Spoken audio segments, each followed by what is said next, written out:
Hello, everyone, and welcome to the 2021 Arts Summit. Thanks once again to J. Period for providing our amazing mixtape featuring Maida Del Valle, Mumu Fresh, and voices from Arts Summit past. I was definitely digging that groove. My name is Holly Bass. I am the National Director of Turnaround Arts at the Kennedy Center, and we are live and broadcasting from the ancestral and unceded lands of the Piscataway, the Nacotchtank, the Powhatan, and Pamunkey people, among others who continue to reside on and steward this land currently called Washington, D.C. Let us know who you are and where you are in the chat. We're going to drop the link to nativeland.ca, and please tell us where you're coming from. We'd love to hear from you. This is episode 2 in our virtual Art Summit, Know Better, Do Better series. In our first episode, we looked at the education system, and today we're diving into the ecosystem of the arts. We have a very exciting program for you today, and as always, we want to start with the art. So here's Hope Boykin, Kennedy Center Education Advisor for Dance Education and artistic lead of the Kennedy Center Dance Lab, to introduce this next performance. In the spring of 2020, I was commissioned by the University of Southern California, Gloria Kaufman School of Dance, as artist in residence to create a new work for their sophomore class. We worked so hard, we were in the studios, and I'm always documenting everything, so I have all of the footage, all of the recordings from various rehearsals. They even did a work in progress, which was maybe about half of the ballet in their black box theater, a little later after I'd finished my time there. And then, of course, the pandemic happened. Everyone was stopped. All performances stopped. We just threw up our shoulders trying to figure out what was next. And we made it through, but there was no performance. Well, in the fall semester of 2020, the students really wanted to make sure that their work had not been forgotten or left behind. So the school itself put on a performance asking me to renew, sort of try to figure out how to make this ballet work, the one that we'd started on and worked so hard for. Well, dancers went beyond the call of duty. They overextended themselves, dancing on their front porches, in their backyards, and in the streets, really filming themselves very clear to what the shot lists were. I mean, really going beyond the call of duty and creating something that was viable for the amazing Terry Ayanna Wright, who edited this work with full imagination on blast to create what we originally called Our Voices Currently. Well, it has a new title, Our Voices Renewed. I really hope you enjoy this endeavor. It could not have worked without the incredible work from the students, and I'm so grateful that you have this opportunity to see it. Thank you so much. We feel at this stage in our growth and discovery, we know it's a hard life. It's rare. You get to do what you feel you're good at, on stage or not. But it's hard with this truth, doing so much, losing sight. Who am I? Who am I becoming? Who will I be? Listen, is it for other people? Is it for me? For us? We are looked at, presented as who likes what we bring to this community through the lens of another's eyes and screens, making choices about our purpose, our voices. Currently, it's hard to navigate, perfect, be perfect, to get to perfection with comparison's rules. Oh, but we need to create and recreate the meaning of it. This dance we do and speak and say positively, socially, changing, expressing through each limb and eye and heart, trying to renew, feeling renewed, trying to, in order to fill the lack of what needs to be had, the conversations, who's listening, who is not. As we struggle to find a lane, a place to be with and without pressure, new to encourage the me and you, where the pressure to be we individuals individually, expanding opportunities, being brave to say, respectfully progressing to a louder sound as our voices carry, slowing down to force the art and artist out of us. Now, we may not know it all, but it's okay. But I do, we do, are finding each day enough. Enough? I am enough. I am absolutely enough. We are absolutely enough now, then, tomorrow, and...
Marius, Alexa on the drums, everybody.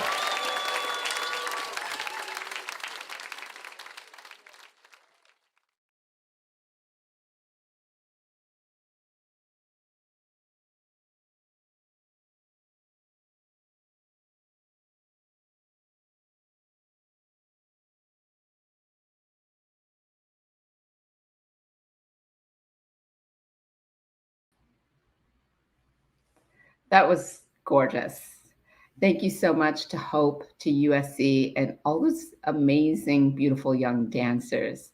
And I think it's really the perfect tone for this conversation to start with the voices and work of young artists who are essentially inheriting this arts ecosystem that we've built, but also asking questions, right? And I particularly love the question in the narration, who am I? Who am I becoming? I think that's a very fitting question for this moment. So before we get into our next conversation, I would love to welcome Vice President for Education, Jordan LaSalle, who has a few words to share. Hello. On behalf of the Kennedy Center and our president, Deborah Rutter, I am thrilled to welcome you to episode 2 of the 6th installment of Arts Summit. We are so grateful to the Annenberg Foundation for their continuing support of this event and our Citizen Artist Fellows recognition.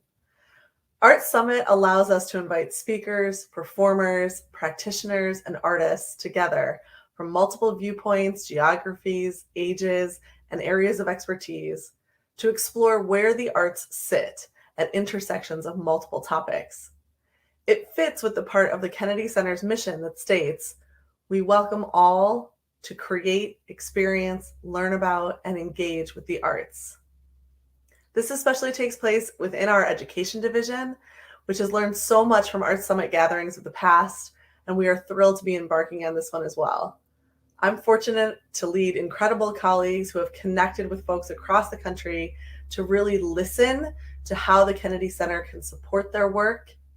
And even more moving is how we are pushing ourselves to adjust course and act on those questions, recommendations, and requests in a way that honors their input and upholds our mission towards equitable access to high-quality arts education for all. I look forward to hearing from the moving participants in this Arts Summit conversation and from our inspirational host, one of my colleagues in education, Holly Bass. Thank you, Jordan. The summit's theme, Know Better, Do Better, comes from a Maya Angelou quote that essentially says, once we know better, then we must do better. We must do better. And our next speakers really exemplify this philosophy. I'm very excited to introduce this conversation between Deborah Cullinan, CEO of Yerba Buena Center for the Arts, and Stephanie Ybarra, Artistic Director of Baltimore Center Stage. Hello, greetings. My name is Deborah Cullinan, and I'm so glad to be here. I am coming to you today from the land of the Washoe people, known today as South Lake Tahoe, California, and I am thrilled to be here with you, Stephanie. Hello. Hi everyone. I'm Stephanie Ybarra, and I am joining you today from the unceded lands of the Piscataway people, also known as Baltimore, Maryland. Deborah, it's really good to be back in the virtual room with you. It is so good. So I think, as I was thinking about this, and I know we talked about it as well, I was thinking about the last time that we were in the virtual room together. And it was just a few weeks after the murder of George Floyd. We were all contending with this racial uprising, with all that had been laid bare, with this crazy pandemic. We couldn't have possibly known that we'd still be dealing in the way that we are with the pandemic and with the racial uprising and the issues in our country that we're dealing with today. And you were just getting started in your job. And so I'm just kind of dying to hear, how are you? What's been happening? What have you been learning? What's been happening along the way? Oh, how much time do we have? It's, today where I am, where we are here at Baltimore Center Stage, I think we're okay. I say that sort of not hesitantly, but cautiously, because I still feel like the ground is shifting beneath us. And the thing that I feel like I have taken away or learned from the last forever, it seems like forever, is that I'm not sure that I should ever be comfortable on solid footing again. It seems counterintuitive to say, but there's something about the disruption that we've all experienced and the way that has forced conversations. It has accelerated evolution, and it has really, I think, invited exploration and iteration inside of our organizations. That feels to me like there's something there that I want to hold on to. There's something about that practice of like not getting too comfortable. Does that resonate for you? Oh my gosh, this idea that we ever were comfortable.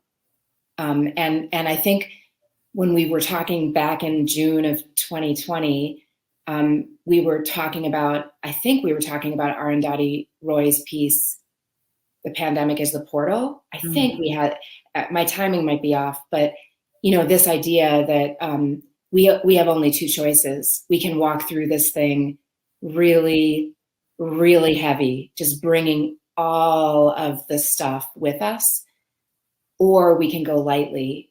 And if we do so, when we get to the other side, we'll be light enough to invent anew or to imagine anew. And I feel like, part of that new is the idea that to be human and to be in this moment on this planet is to be in complete uncertainty, and to kind of embrace that this is our normal. I had mentioned that I'm in South Lake Tahoe, and I'm here because I came to help clean up a little bit after one of the biggest fires in the state of California, the Caldor fire. And, it's still happening, but it's more contained than it had been. And it's just, this is fire season. This is hurricane season. Right. These are the things. And so we have to not only try to work our way towards something better, but we have to be able to be in this. Yeah. Yeah. So we have the pandemic, we have racial reckoning, we have climate catastrophe after climate catastrophe. And I think what you're also speaking to, what comes up for me when I'm listening to you reflect on how we move through this moment as artists or as culture workers, it also feels important to balance like being fully present in the now, but keeping our eyes on a horizon that allows us to imagine forward and imagine the future that does not contain any of the things that we're currently dealing with, That's right. I fully embrace that. I was listening to a podcast, and there was a debate about whether hope is possible and if we should allow ourselves to think that we can change systems. And I'm just like, I have to be 100% yes, we should, because I don't know how else to move if we can't believe that at some point, even if it's generations from now, that we can lay some groundwork in order for there to be a better, more equitable future. And I think about it. I'd love to hear how you have been transforming your organization. I think about, YBCA transforming, coming into the pandemic, and really this moment of realizing that if we were ever going to be able to do it, really do it, not on the side, not in the margins, but at the center of the organization, it was going to be now. Mm-hmm. And that's been, even though these times have been so difficult, the hard work has been full of joy because it's full of possibility. So I'd love to hear you talk about how things are and what you all have been doing because the work is amazing. Yeah, thank you. Yeah, it's I have to say, I have to confess that often when I am looking for what comes next, or when I am doubting the role of a theater inside of a community, I sort of look across the country to YBCA and like, oh, right, it can be done. So, I was actually just talking about this earlier today with some colleagues. I run a nonprofit theater and we make theater, but I am so eager for the kind of organizational transformation that moves us from exclusively being a theater into a civic cultural space. And it's not a new idea for my art form. That is where my art form, that's where we have our roots. But it's a relatively new idea for the current moment that we are in, or the sort of last, century and a half, 2 centuries. I feel like my particular artistic discipline, we've gotten pretty narrow in what we do. And so I feel like this moment for me at Baltimore Center Stage inside Baltimore, Maryland, which is just an incredible city, I think the invitation and the opportunity is to sort of, I do this, I feel like we're muscling our way into a civic space, into a sort of ethos where we're actively contributing to our communities. And that's, I don't know why, but that has got some people shook. Like some of my colleagues just really don't, that's a new idea. It's old, but it's new. And it's really confounding some people because we're just supposed to do art. But what is art if not a significant contribution to civic life? Exactly. And as we know, it significant contribution to civic life. Artists, theater makers drive and build civic muscle. And we know that like the more that people participate in theater or in performance, the more likely they are to participate in the civic life in their community. And that's beyond voting. That's like engagement.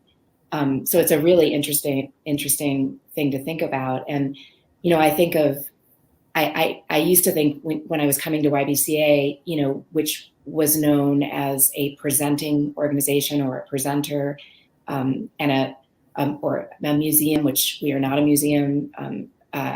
And I just thought, well, no, presenting isn't the definition of the organization. Presenting is something the organization can do or does. It's toward what that matters. So we make theater toward what? We bring theater and the practice of theater into community in order to achieve what? That's kind of what comes to mind as you're talking. Yeah. Well, I'm curious to hear more about what it means for you to have a kind of civic practice presence at the center of the organization. What does that even look like? Yeah, we've done this. So we went for it. It's wild. YBCA has really transformed. It's kind of like living the dream. Like I don't know that I could have imagined quite what was possible. So we've reorganized ourselves. We are multidisciplinary. We sort of collapsed all the curatorial departments. They were siloed. We collapsed them. There's one big creative and impact kind of team. And we have 3 different focus areas. One is called YBCA Create. And that really is where those hierarchies came down. It's really about centering artists. It's about creating the conditions for artists to really go for the moonshot.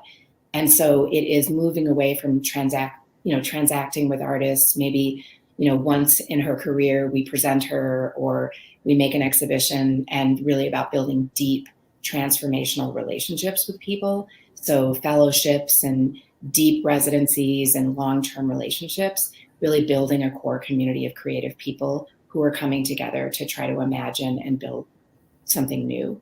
The second is YBCA Champion, and that kind of holds all of our advocacy work. And, we're doing a lot of work at the local, state, and federal level around legislation and policy.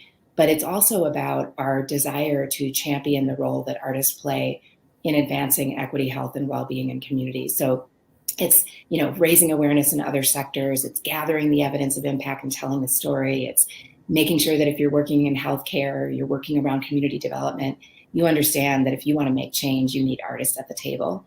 And then the third is YBCA Invest. And that's really where we've been playing around a lot with what we are thinking of in terms of just the economic insecurity in our sector. Just what does it mean that we have created a system where the people that are most important to us are so unstable? And, for us, this is about thinking of really radical ways to reimagine how we invest in artists. So we've got an artist-led giving circle where we contributed $250,000 to a group of artists. They have the power. They're making the decisions. It's just our job to support what they're doing. We have a guaranteed income pilot that we're doing with our mayor, San Francisco Mayor London Breed, where we're working with right now 130 artists, but it'll be up to 200 artists who are getting $1,000 a month, no strings attached. So these are a collection of things, create, champion, and invest, that are about like how we build an ecosystem and how we reorganize the institution so we get out of the way and we shift the power and the resources to artists and community members because they're the best makers of their own systems. So it's been a big transformation, and I would say we're early days in a lot of this. So it's piloting and experimenting, but there's so much going on, and it's the team at YBCA that does the work.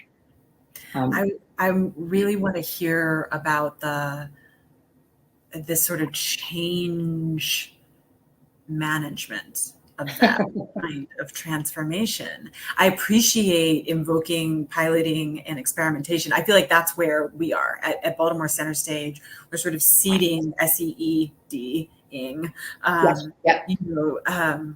programming and initiatives and looking and sort of laying the groundwork internally and making sure the values are aligned internally in order to help support external facing shifts in our programming and our culture. But that kind of transformation doesn't come quickly, and it doesn't often come easily. And I'm curious what that transition was like. There's so many things to talk about. As you were talking, I was thinking about the work of naming the values, living the values in order to transform the culture. And in transforming the culture, you can transform the organization. And in a lot of that work, it's individual transformation, whether that's we're going to ask something new or different of you as an employee or as a collaborator, or it's about thinking about who's not at this table that needs to be at this table if this is the work that we're doing. So I was thinking about that, just the kind of the sequence of value setting, living those values, so that you're driving the culture and so that you can make the transformation. But I have to say, YBCA's board is extraordinary. And there was this moment in the very beginning of the pandemic when some new board members stepped up and said, the leaders of this board will have to hold the consequences of decisions that we're going to need to make, very difficult decisions over the coming months. And as a result of that, there was new leadership that came in, and the focus was on setting those values and really building the culture.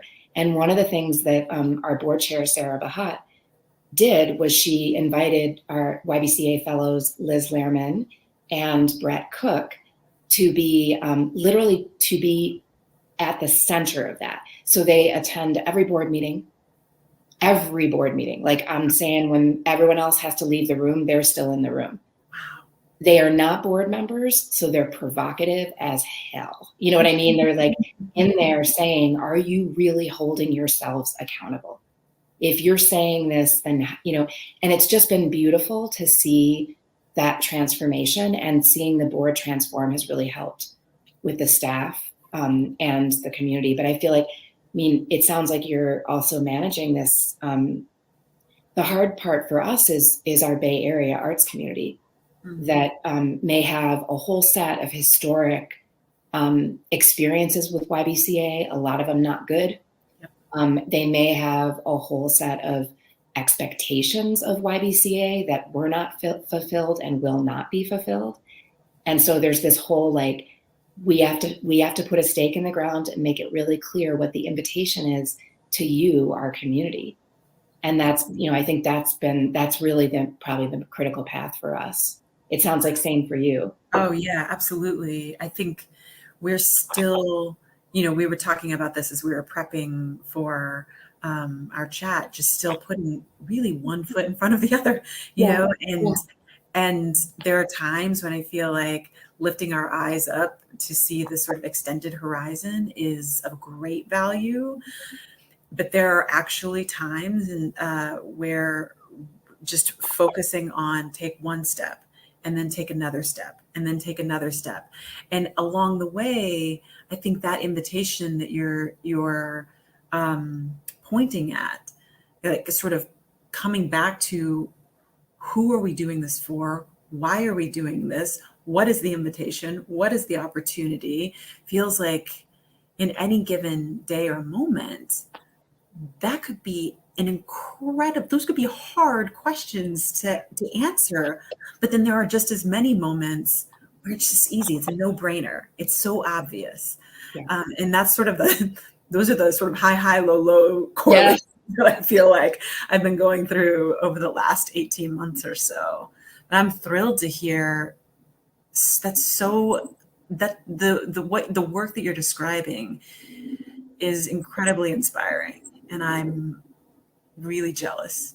Oh, yeah. I think there's just everything about what you're doing as well is so powerful. And what you just said is really inspiring to me, because I think in a way, if we want to believe that change is possible, maybe all we can do is take steps and be very kind to ourselves that we will fail, and that the best we can do is recognize that, learn from it, and take the next step. And, I feel like last time we talked about the field and is change possible, and will organizations step to this moment, or will they hold on so tightly? And I think that the thing that I would share is just take a step. And then take another, which is exactly what you said, and so beautiful to me. That's right. I love that. I echo that. The sort of, the part where you have to believe. We have to believe that change is possible. Otherwise, what are we doing here? Especially, yes. Yeah. But the change will come in forms of mess and imperfection, and it will not be linear, and we will double back.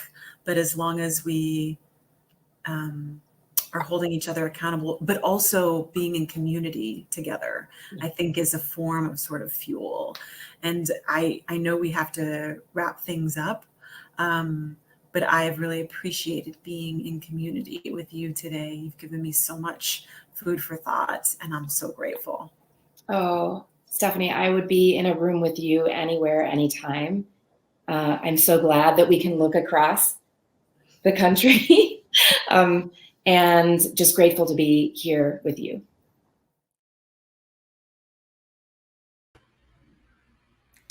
I don't know about you, but there are so many moments when I felt like I want to be like, yes, and I have this thought. And, it's like I wanted to jump into the conversation with them. There were so many amazing points that were raised, so many great ideas.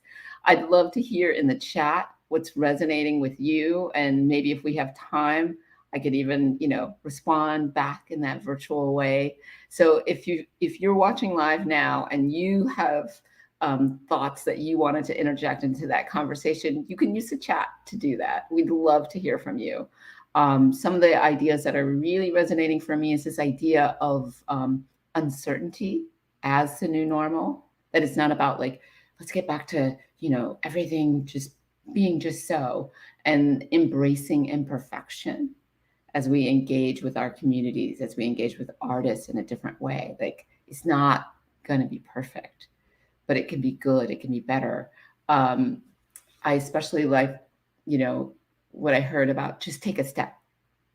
Like, sometimes we're like, change. Well, just take one step and then take another step and then take another step.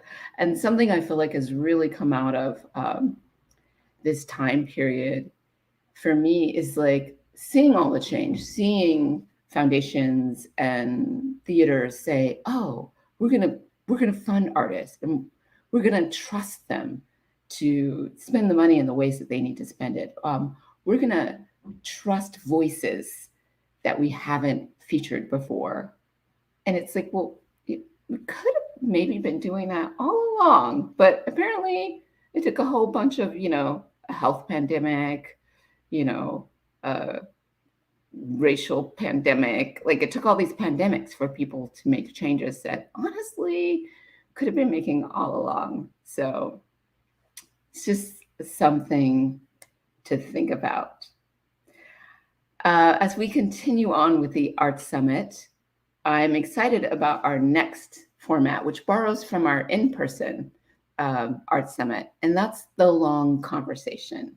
So we're going to hear from Denise Saunders Thompson from the International Association of Blacks in Dance. We're going to hear from Susan Fader from the Mellon Foundation. We're going to hear from Whitney Mash Levin from United States Artists. And this is like a relay or a little dance of duets. And then finally, all of the speakers will come together in a trio. So I hope that you enjoy this next conversation. Hello, my name is Denise Saunders Thompson. I'm the president and CEO of the International Association of Blacks in Dance. And I am so pleased to have this conversation with Susan Fader from the Andrew W. Mellon Foundation. I currently am here in Washington, D.C., and sitting in a conference room with a white background. My hair is pulled back. I have on black dangly round earrings and a brown and black shirt on. And Susan? Hi, I'm Susan Fader. As Denise said, I'm a program officer at the Mellon Foundation in the Arts and Culture program with responsibility largely for the performing arts. I also serve as a trustee for several small music foundations, so I wear that hat as well. I am calling in from the unceded lands of the Lenape and the Wappinger peoples, known today as Irvington, New York. I am in my family room overlooking my garden. I have curly red hair and I am wearing, channeling my love for the Southwest in my Navajo earrings and a woven multicolored shawl. And happy to join you.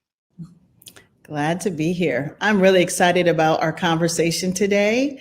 You and I have a really interesting and long history, and it's always good to talk with you. Wishing we could be in person, of course, but we're making it. I think we are all continuing to make it. So I'm going to jump right in with the questions. Okay, thanks. All right. All right.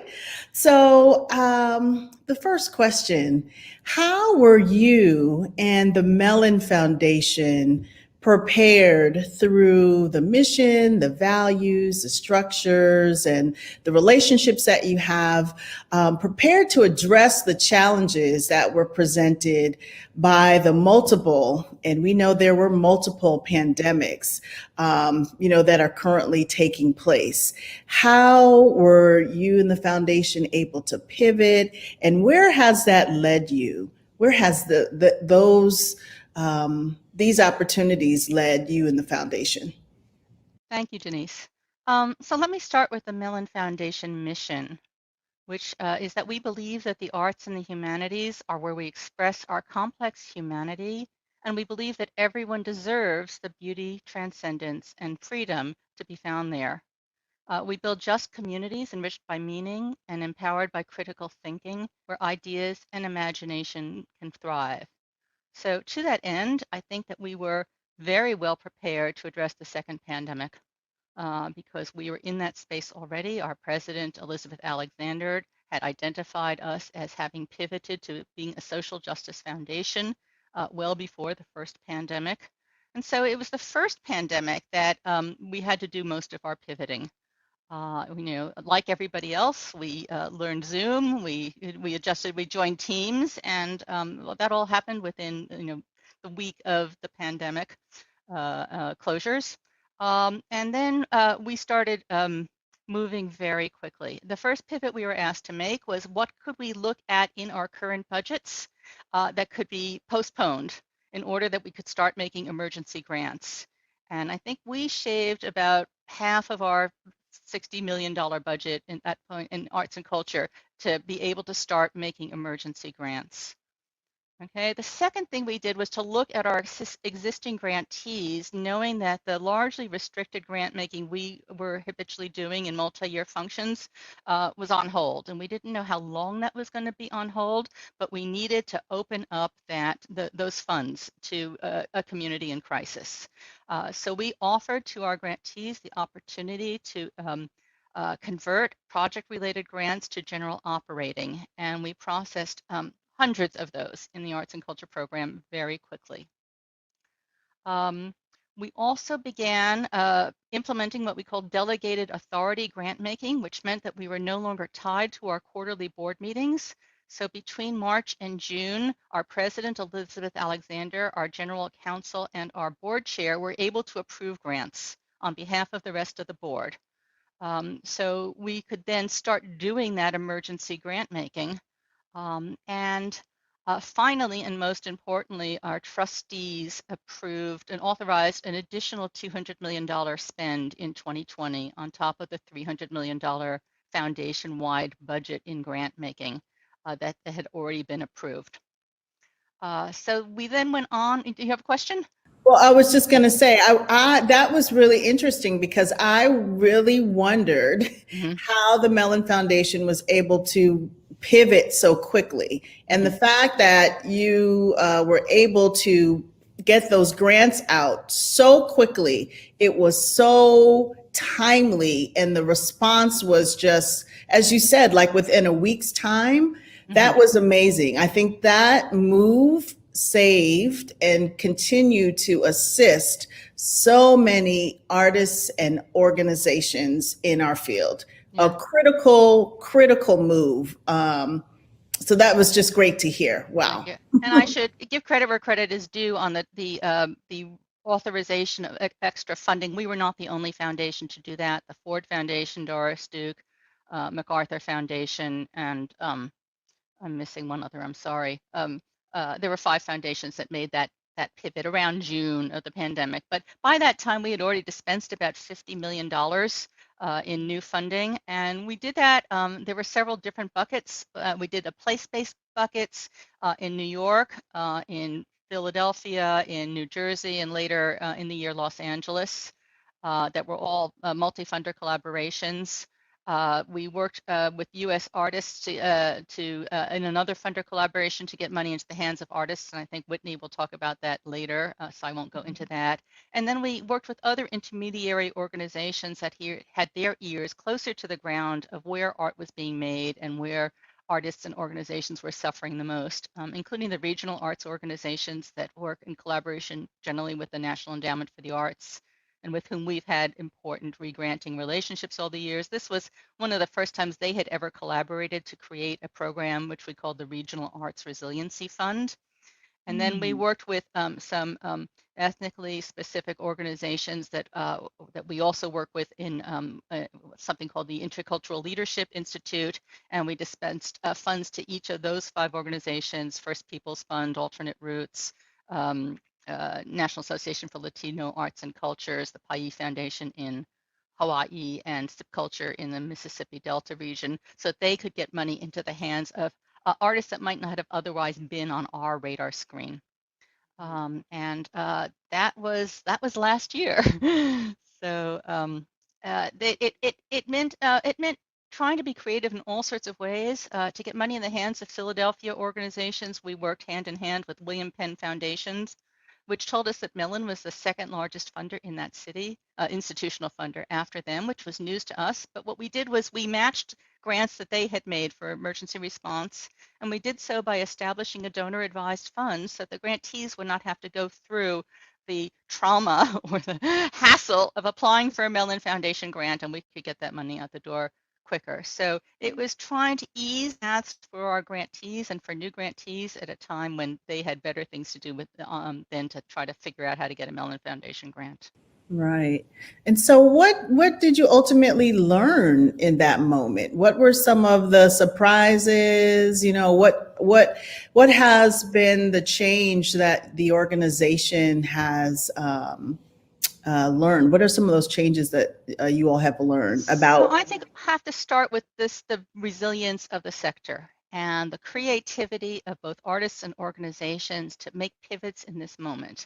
I think the movement away from competition to collaboration among arts organizations, the lifting of restrictions by collective bargaining, musicians and artists that might not have wanted work to go online.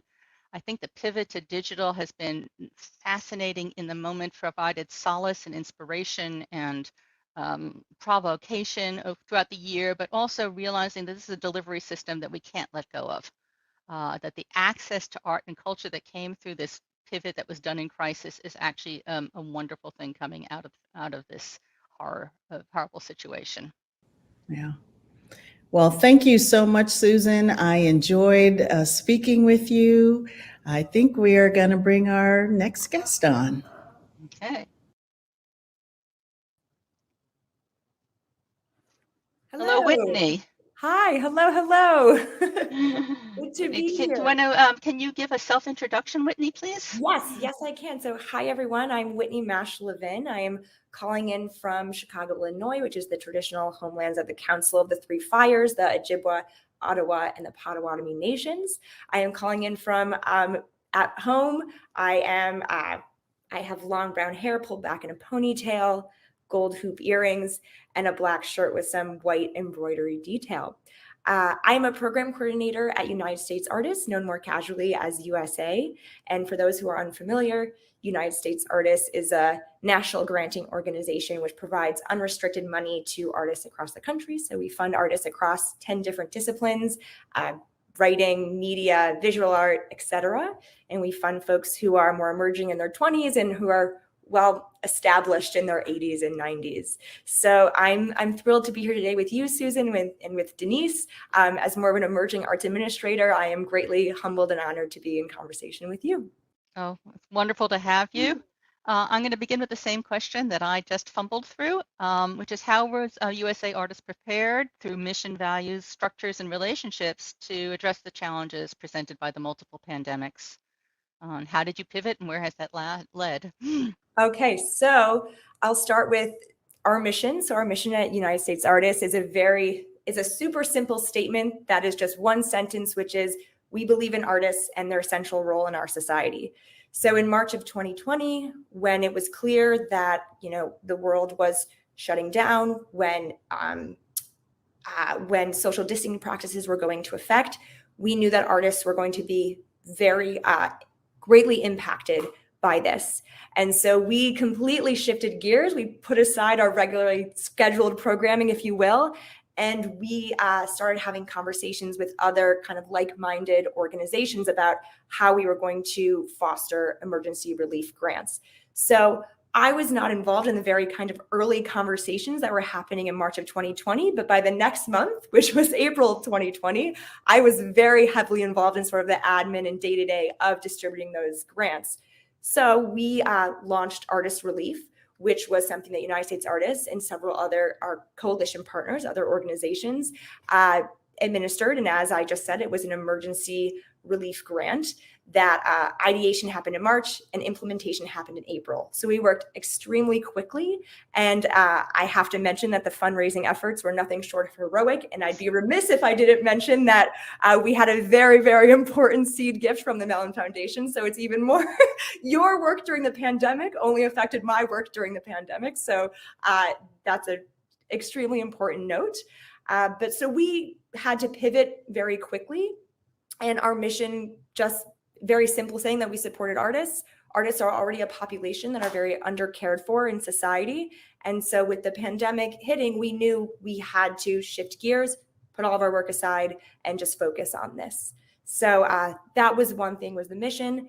Another thing I can mention is that a value that United States artists held very deeply, and this was something that was instilled by our former president and CEO, Dina Haggag, who's now also at the Mellon Foundation, is caretaking.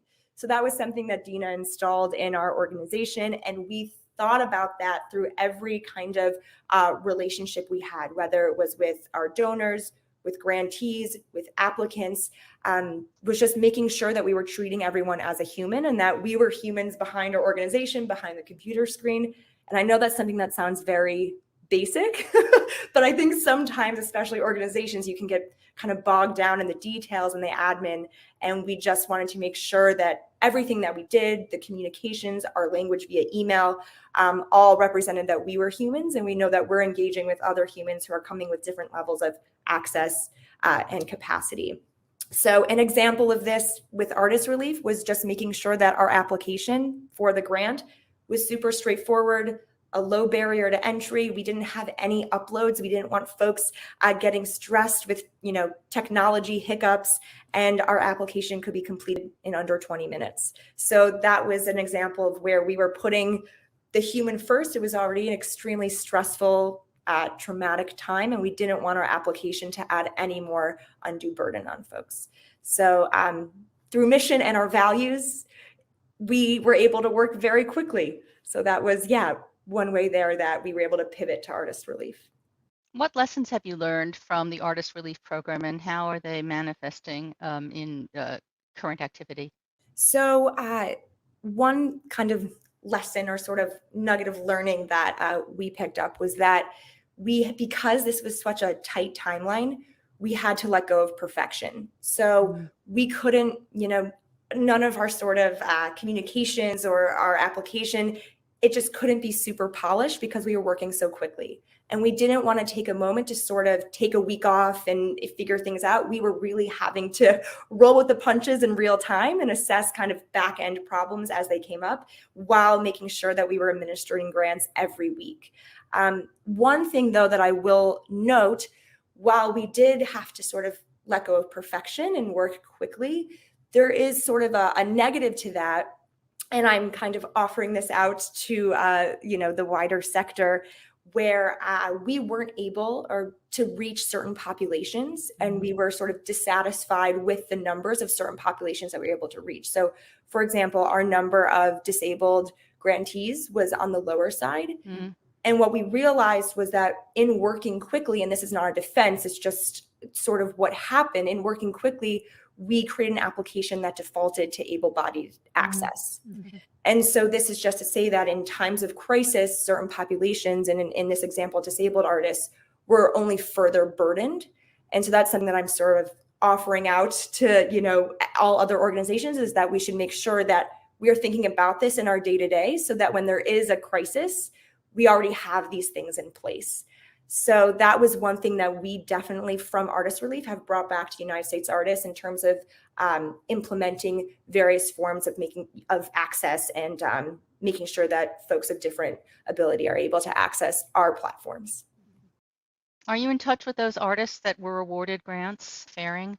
So we haven't. So this is sort of stems from how United States Artists usually operates, which is where we give out unrestricted grants, and artists do not have to tell us how they use the money. They are able to use it however they like and however they see fit. So that was sort of the same way with Artist Relief.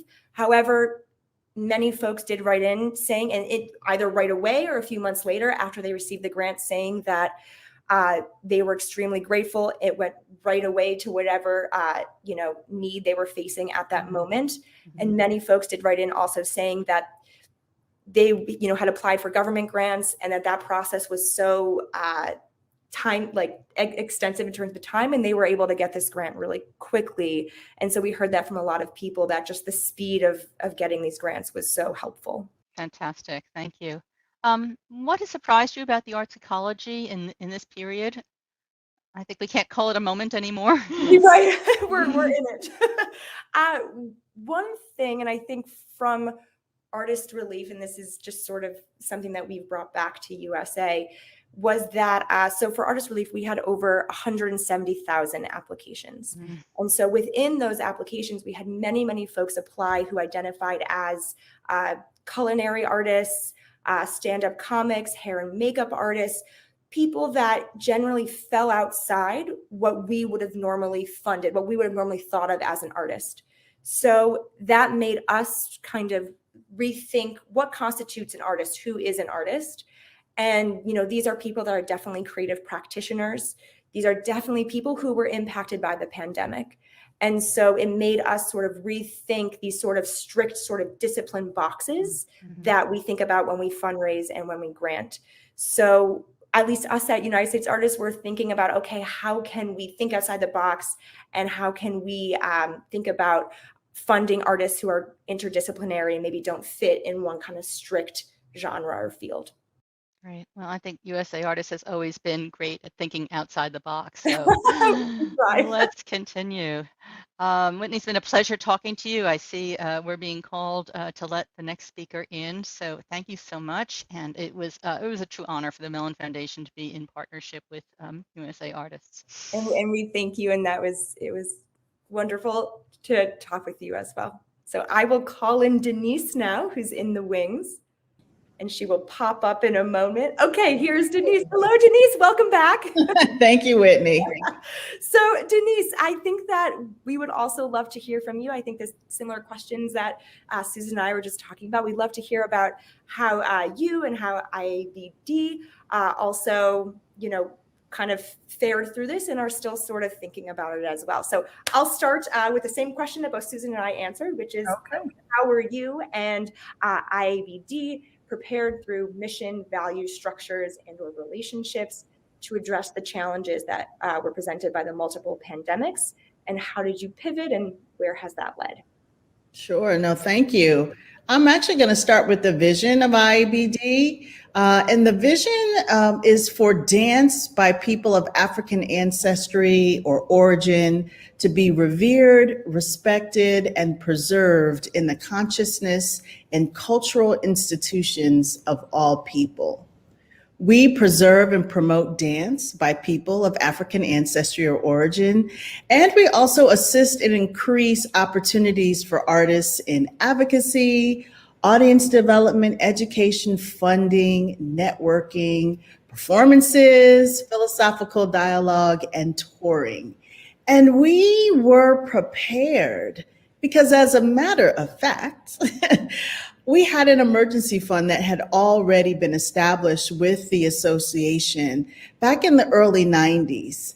IABD has been on the front lines for many, many, many years, advocating for dance by people of African ancestry and origin. And we've had to, within our own community and within our own village, take care of ourselves. And the establishment of an emergency fund was something that was part of the taking care of ourselves. So when the pandemics hit, and when we started to see the closure or the shuttering, as I've heard, of our field begin to happen, particularly in dance, we stepped right into the mode of making sure we're taking care of ourselves. The staff and I immediately, we went fundraising. We went to our funders and started to request assistance so that we could add more dollars to our emergency fund to then grant awards to our community. That was done pretty quickly, as we've heard, both from USA as well as the Mellon Foundation, because we know the data, and I'll talk about the data in our community, shows that earned income, earned revenue is at a high demand and price in our community, and that most of our organizations have a very high percentage of the income that's earned by performances, by being out touring, all of that earned revenue. And so when we stopped because of the pandemics, what were we to do? What were these organizations going to do? So we did step in and reestablished and reinstated that emergency fund, and we began to award grants for individuals in the amount of $1,000, as well as for arts organizations in the amount of $2,500. And we did it until the money ran out. We went back, requested additional funding from our funders, and again began to award these emergency grants to our constituents until the money ran out. And so we really we stepped in right, I think maybe probably skipping a few beats, but right away saying we've got to be able to assist our community. And, that presented the opportunity for us to really be in contact and really connected, that connective tissue. We were really there on the ground, making sure that our constituents in the dance field were being supported, not only financially, but just sometimes asking people. And we heard this, how are you doing? What's going on? How can we assist beyond the finances? Sometimes it really was just picking up the phone and having a conversation with folks, just checking in. That was just so very, very important. But those are one of the ways that we certainly, and I'll say shifted, and rather than pivoted, because the shift is now a permanent shift, right? And that was one. The other, of course, was as we saw everyone started putting programming online. We had been luckily doing a lot of our work online pre-pandemic. So that shift for us was quite natural as well.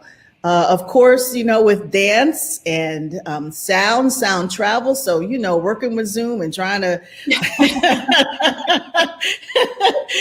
work that out.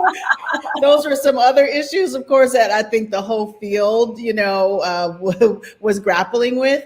But we were able to at least continue conversations and meet and see people, like literally see them. We had Zoom in place already, so we were able again to shift quite easily to shift and continue operations for the organization.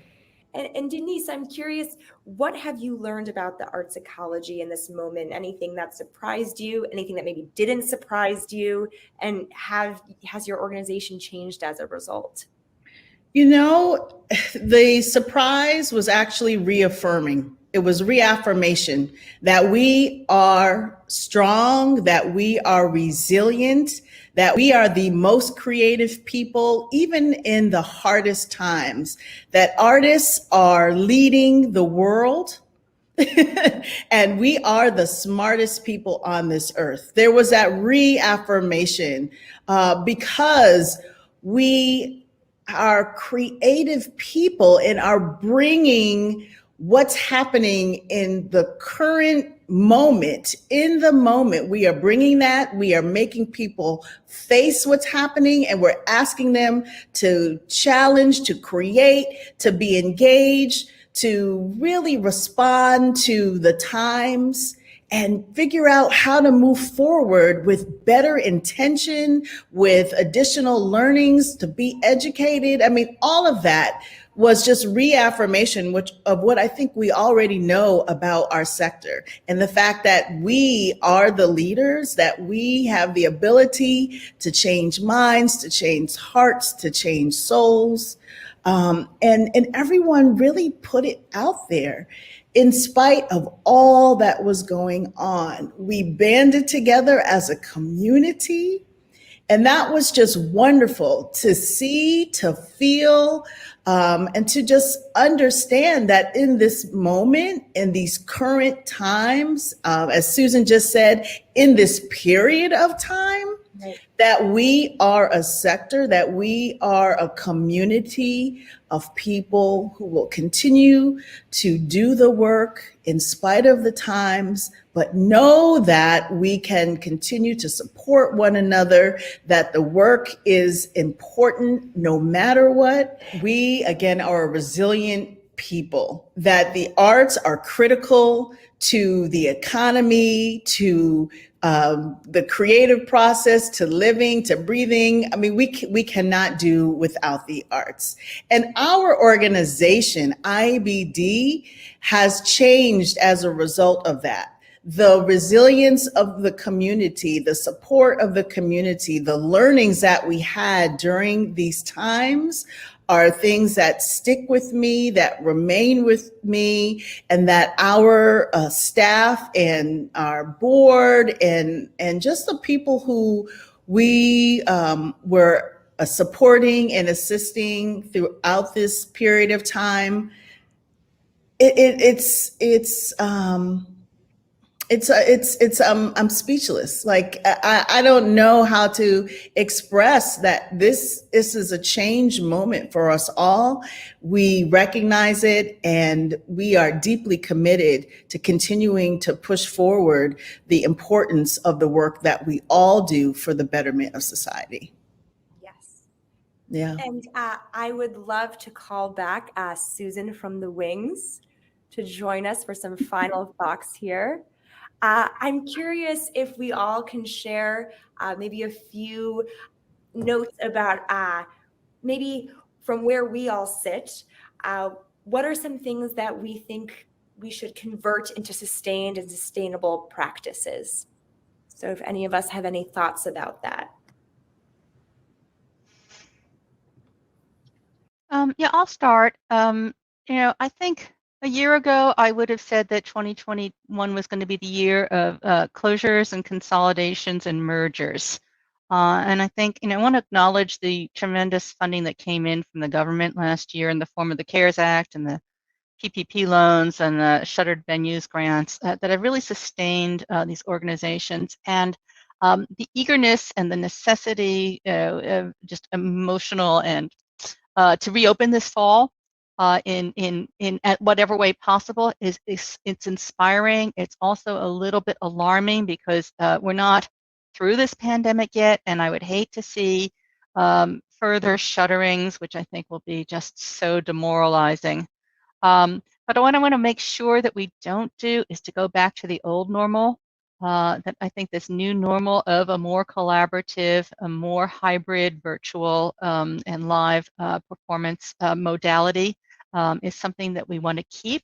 And I think that the flexibility that was born of necessity needs to continue as a mode of operation for organizations. I mean, actually, the pandemic surfaced problems in the sector that were long-standing and forced a faster movement just to be survival. But I think having proved what we can do in this horrible period, it behooves us to continue on that path forward. And I think that speaks not only to programmatic activity, but who is elevated, who is funded, who is visible, who is strengthened, who is emerging. And I think that certainly from a funder perspective, I think we are much more, as a sector of philanthropy, much more generous in who is in the room and who is making those decisions. And we as funders have so much more to learn from artists and organizations that we had perhaps not been paying sufficient attention to. Thank you, Susan. Denise, anything that you'd like to share on this note? Yeah, no, thank you, Susan. I am in agreement with all of that. And I also want to say we need to continue to peel back the layers. We need to continue to be inquisitive, the desire to learn, the desire to engage and get outside of the proverbial box, so to speak. That this really has been a time of exploration, not only internally, but when within the field, I've seen organizations crave to learn who is out there, what they're doing, how the work is impacting community, and I want that to continue. That brings us closer to one another. That brings the community, the arts community closer to one another. It brings us to really fully being inclusive of all. And that's the one thing that I have enjoyed to see and engage in and have conversations about during this period of time. And I want it to continue, and I wanted to it should be sustained practice. It should just be what we do. It shouldn't be because of just this period of time. It should be this way always. We need to stop thinking about just what's happening in this part of our sector and look at all of us and how we're all impacted and how all of us makes it better, not just one individual, one organization. It's been a time of generosity, hasn't it, Denise? Yeah. How about you, Whitney? What are your thoughts? Yeah, I think, I think both you, Susan, and you, Denise, you mentioned a lot of the same sort of things that I was thinking about when I was thinking about what we learned and how we can do better. And I think care was one thing. I mentioned that was a value of our organization. It's a value that both of you hold at your organizations as well. And it's something that we have to bring forward as sustained practice. Collaboration, definitely, from our work with Artist Relief, we realized that by banding together with other organizations, we could pool our resources and our networks and get something done very quickly. And there's no reason why that should be put to the side and forgotten about. There's no reason why our organizations need to act in silos. I believe it was you, Susan, who said collaboration, not competition. And that's completely right. There should be no sort of competitive feel at all in our field. So I think that's something that definitely moving forward, working together, bringing other organizations in as we're thinking about different projects and just learning from each other to grow and to move forward. I think another thing too that we've all mentioned is flexibility. That's something that we definitely all need to just incorporate as we move forward. With my work at USA, we had to put aside, as I keep saying, our regularly scheduled programming for about 3 to 4 months to just focus on the Artist Relief Initiative. And we were able to still get all of our normal programming done. So, we had to maybe truncate processes, streamline timelines, but we were able to get the work done. So I think just learning how to be flexible and roll with the punches is also really important and something to bring forward into sustained practice. Yeah. And one more I will add, let's take care of one another. Let's continue to take care of one another. That self-care, my staff, they let me have it. Yeah. They did, but you know what? I feel so much better. It took a pandemic. I'd also say that bigger is not always better. And I think as organizations have had to reassess their mission, visions, and values and work with the funds they have, that what's come out has been actually quite healthy. And funders need to take that responsibility also in not pushing organizations to the next shiny thing when there's core work that needs to be done. Yeah. Wow. Well, this has been great. It was great to be in conversation with you both. Yes. Thank you. I'm honored and humbled again to be with both of you. Thank Good you. to see you all. Thank you. Nice to meet you.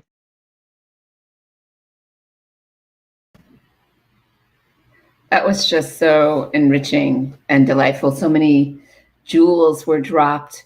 Certain phrases I know must be resonating for you. They're resonating for me. This idea of being more flexible, being more generous, bigger's not better. We don't need to always move to the next shiny thing. I loved when Denise said, artists are the smartest people, like generally, in the culture, in the room, they're the leaders. So listening more to artists, letting artists lead our organizations.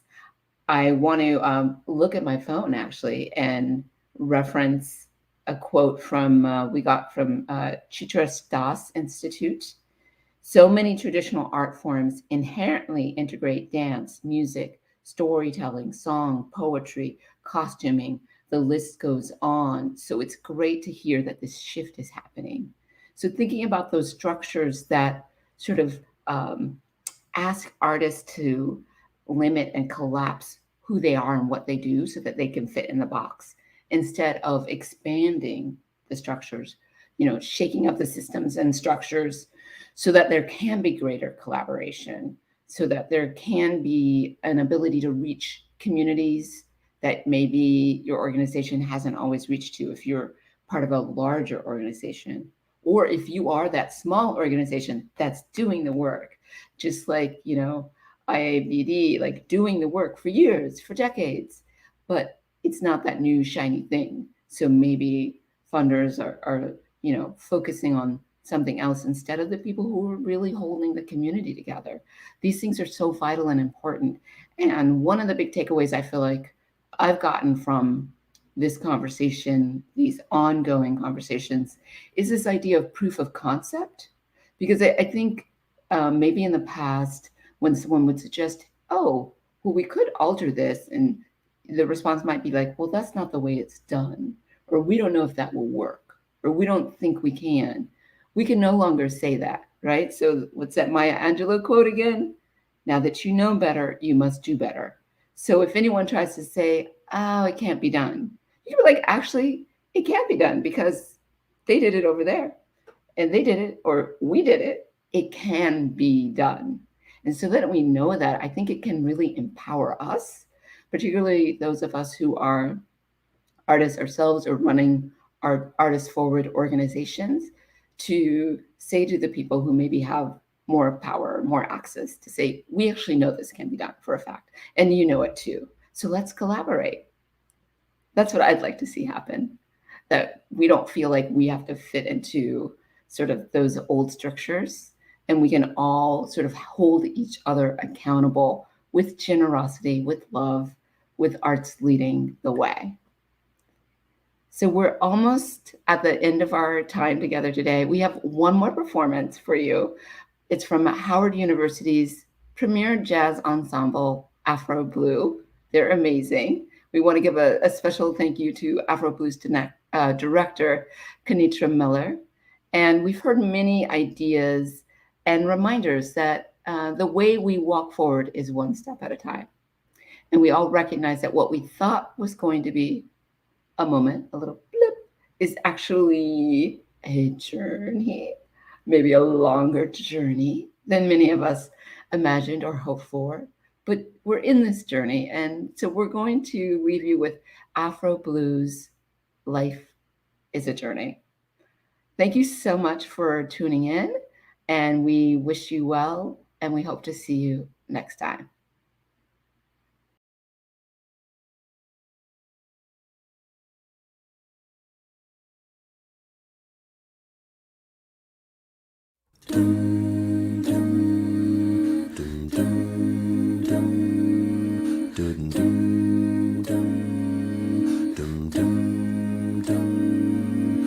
The day you were born was a new day, brand new day, a day filled with joy and hope. A new life had just begun, a new journey. Life is a journey, so live it while you can.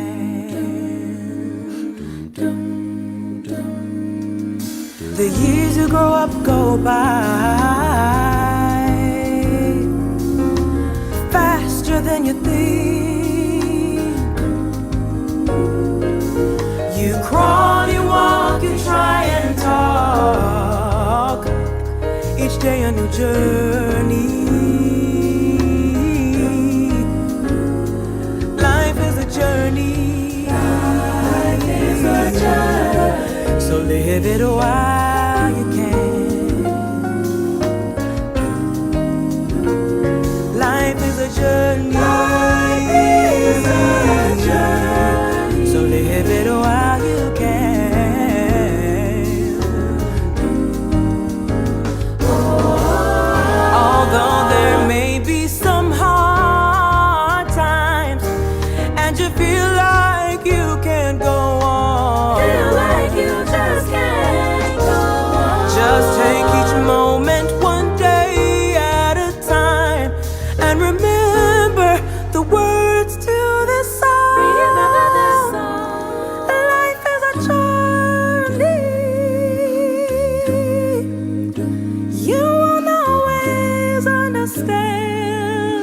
understand. Life is a journey. So live it while you can. The time's gone by, you're getting old. You've come to realize you're no longer that little child with tears in your eyes.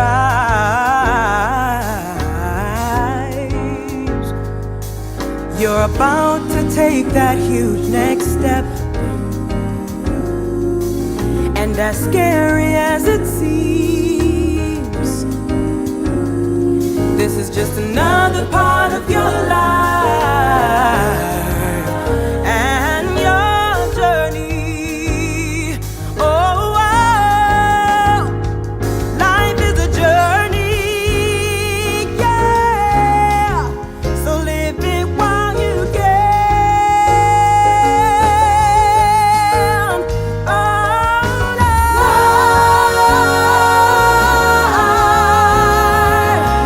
live it while you can. Life is a journey, so live it while you can. Yeah, life is a journey, so live it while you